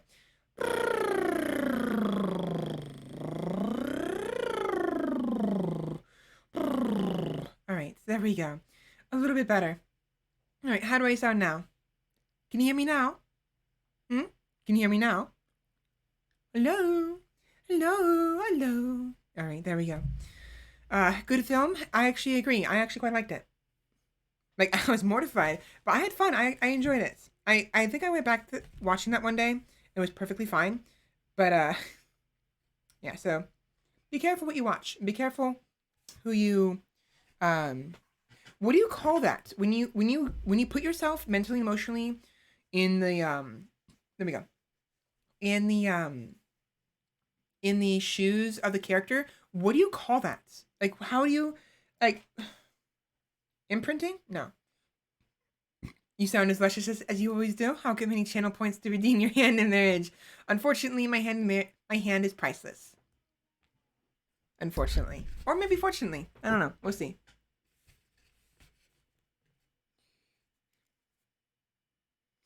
But I don't know what you call it when you like mentally, emotionally imprint on the character. Just the rest of you hand then. Ha ha ha! Funny no. I don't know. I'm just maybe I shouldn't be denying that outright.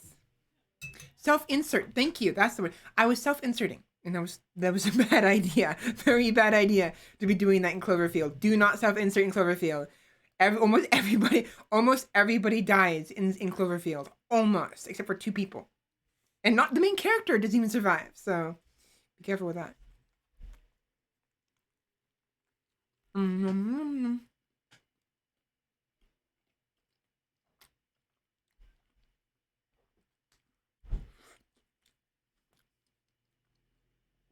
Yeah, I've been talking too high. I get excited and I talk too high, so I'm trying to control my voice now and be a little bit lower. Can you hear a difference?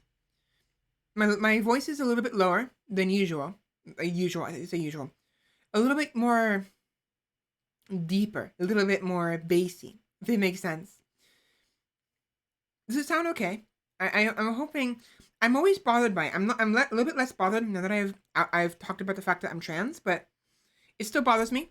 I But do I sound feminine enough, even with the deeper voice? It may not seem. It may not even sound deeper to you guys. It feels deeper to me. Much deeper. Much deeper. You know what I mean? So the difference is getting more noticeable, but I can't tell if it's because you're getting more adaptive or just been exposed for too long to know. It's possible. It's understandable. If you're adjusted to something for too long, it's really hard to tell.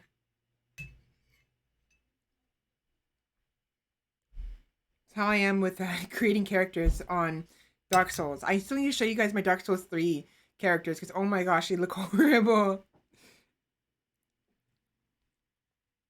Mm. Mm.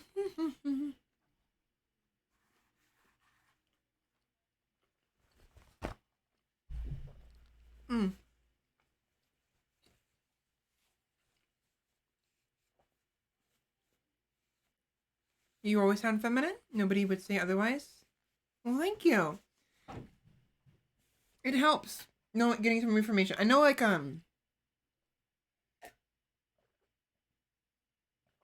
know confidence is something that should be worked on for oneself and shouldn't be focused too much on what other people say, but it helps a lot getting feedback.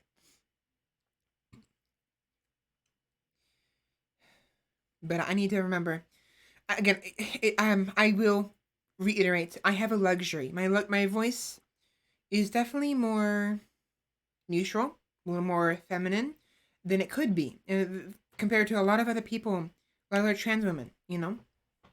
Which is unfortunate. It would be nice if I could help other people reach their ideal faster or get closer to their ideal, you know? Because obviously, there's a lot of women who have very deep voices, very masculine voices. That's perfectly fine. But me, personally, I would like my voice to sound feminine. And I get bothered whenever I hear my own voice and it sounds masculine in some possible manner. And I'm sure I'm not the only one that thinks that way. You know, I'm sure I'm not the only one. I'm not the only one who's bothered by that. So, you know, I'm not trying to be mean by saying that. Obviously, there's plenty of women with very deep voices, very masculine voices, and it's perfectly fine. You know, and they're whatever. You know, and when I say women, I don't just mean like trans women. I also mean like females, people who are born female. There are some people who are born female who have very deep, bassy voices, like very like male voices, and it's fine, you know. There's nothing wrong with that, you know. And there's nothing wrong with a man, whether it's a trans man or a male, a physically male, like someone who's a cis male, you know, having a feminine voice, you know. A lot of you know, femboys out there, you know, like Moe, I forgot her name. The shark boy, the cute little shark boy. What's his name? I almost called him a her. Moe. Moe? Moe? Moen something something I think. Moeni? No, I'm thinking something else. What is her name? What is his name? I keep wanting to say her. He's so cute and like adorable. I want to keep saying her, and I don't mean that in a mean way. It's just, well, one, I'm biased towards cutes, and also, you know, women. But it's like, Moe, Moe now, Moe Naomi. He's really cute, really really cute. I love his design too, especially the hair. I love hair. Honestly, I really love hair. So shoulders, ow.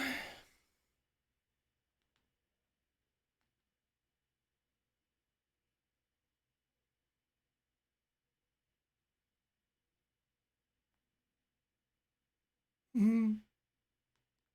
So, anyways, what was the safari? What Azrael? What? What? Whatever. Anyways, yeah. So, TV series. Here we go.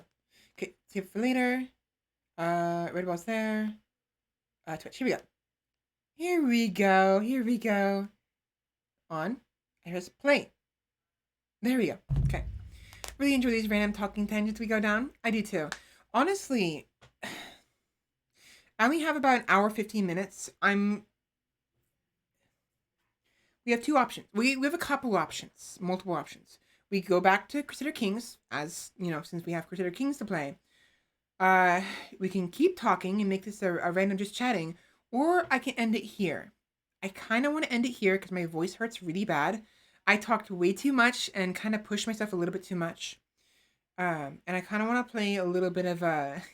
I want to play a little bit of Humankind before I go to bed tonight. Because I've been going to bed really early. Like, I've been going to bed at like 8 or 9 at night and waking up at like 4 or 5 in the morning. And I don't mind keeping that up. But to do that, I'd have to go to bed in like 2 hours. And have a couple hours to play either Humankind or New World would be nice. I can end whenever I want to. I know that much. I think I'm gonna end it here soon. It's just I'm gonna make sure to always be here on time at the very least. You know, I don't have to go 8 hours. I gotta remind myself that.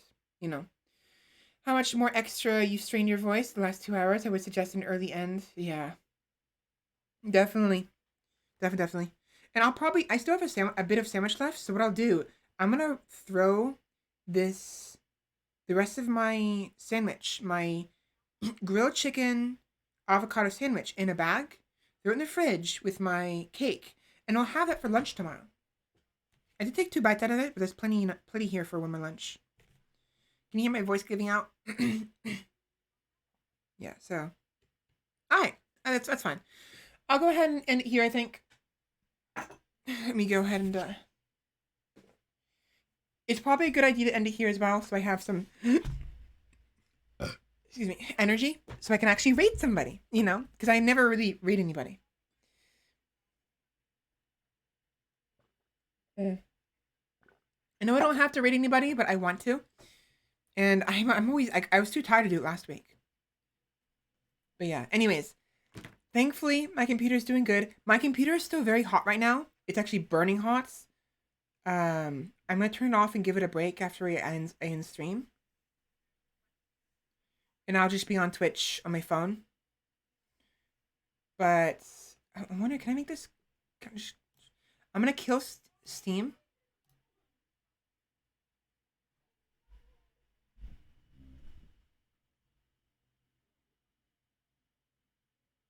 Yeah, I'm gonna kill Steam. Turn on cool mode for the what's it called? The Alienware, and find somebody to raid.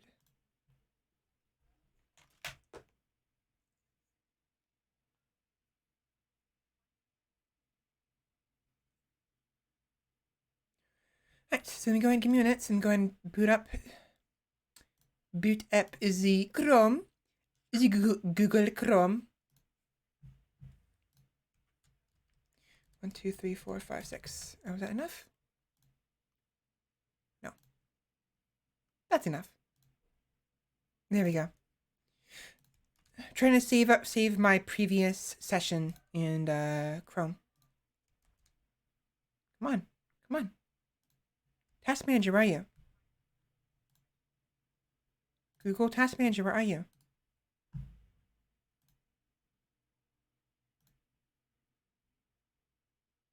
Oi. Tools. Here we go. Oh, I was there. Shift Escape opens the Google Chrome Task Manager, which allows you to kill individual tabs. It keeps Chrome open, but it kills any potential tabs you have that open that you don't want to be taking up bandwidth or processing power of your computer. It's why I was looking for the Task Manager in Chrome. It helps. Helps a little bit, anyways.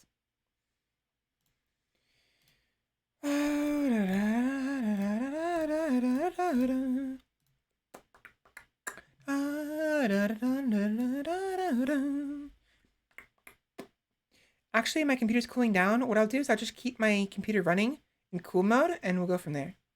Because once I turn off the recording, once I turn off OBS Studio, it should calm down. Who's our targets? We're about to find out. I shouldn't be doing that. You don't want to be clearing your throat. The zone is online.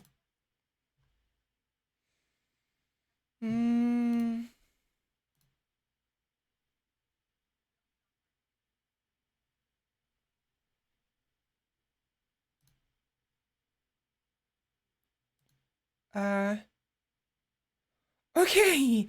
All right. Oh my gosh. That scared me. Okay, so oh my gosh. On Twitch, there is on your left-hand corner, right? Let me just show you what I'm seeing. It should be fine. Oh, my neck.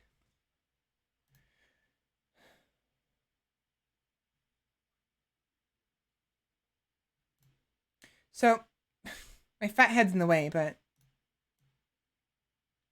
So right here is recommended channels, right? These, where's my mouse? Were originally up there. Like, they were the only things taking up the followed channels section here. It was nothing but, so ignore the recommended channels. It was like this. It looked like this, right? Like that. I was trying to figure out who to follow in my follows list. I was like, oh, Zone's on. I must be following Zone because I may have followed Zone without realizing it. But then I hit. So, well, let's do it again. It was like this, right? And then I hit show more. This is all that showed up. Just these ones. And I was like, sorry, what? I know I have at least 200 people I'm following. Why can I only find like 10? And it terrified me. And I thought I lost my follows. But thankfully, I fixed it by simply doing this. I collapsed it and opened it, and my follows arrived. Shut up. Hello, V. Welcome. Good morning.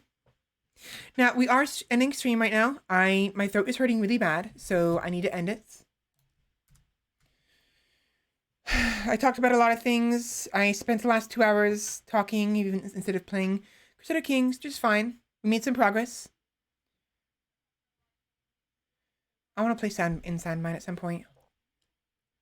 But yeah, I'm currently looking for somebody to raid. Somebody. Who to raid, who to raid, who to raid. I wonder, I wonder, I wonder, I wonder.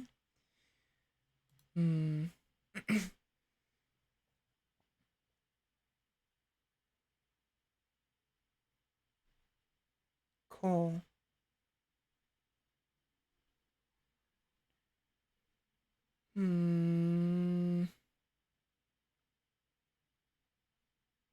You know what? I want to take a risk. I want to raid Digital Vagrant. I don't think I've ever raided Digi. I might have once, but I don't remember. And I actually quite like Digi. And he's playing some Deep Rock Galactic with some of his friends. I know he's like 69. He's got 69 current viewers. He's pretty high on the list, but I just really want to watch him right now. So let's raid Digi. Where's my mouse? I keep fucking losing my mouse. What is going on?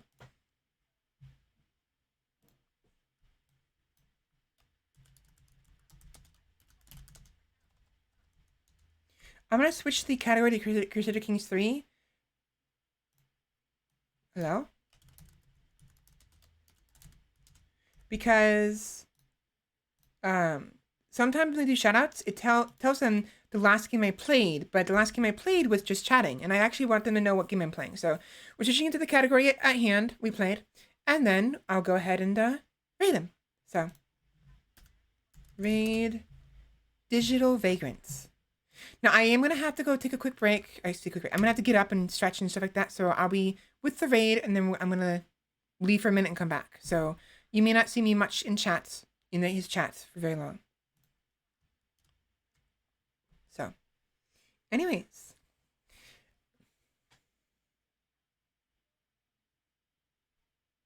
Yeah, all right. 3, 2, 1, and we are a go. We're doing Risk today. It's gonna be interesting. I'm terrified of rating big streamers, or at least streamers with lots of viewers and stuff like that. But I really want to watch him play. So, anyways. Thank you all so much for coming today. We got a little bit of progress done in Crusader Kings. I will do what I can to do more. I get sidetracked a lot in that game, especially with talking. But that's the name of the game when it comes to streaming. You get distracted with talk. You talk and play, and you don't get much done sometimes as a result. But it's been fun. And next time, I'll be sure not to accidentally make adopt Norman culture too early. If I do it next time, because I might actually restart at some point. But yeah. So thank you all so much for coming, everybody.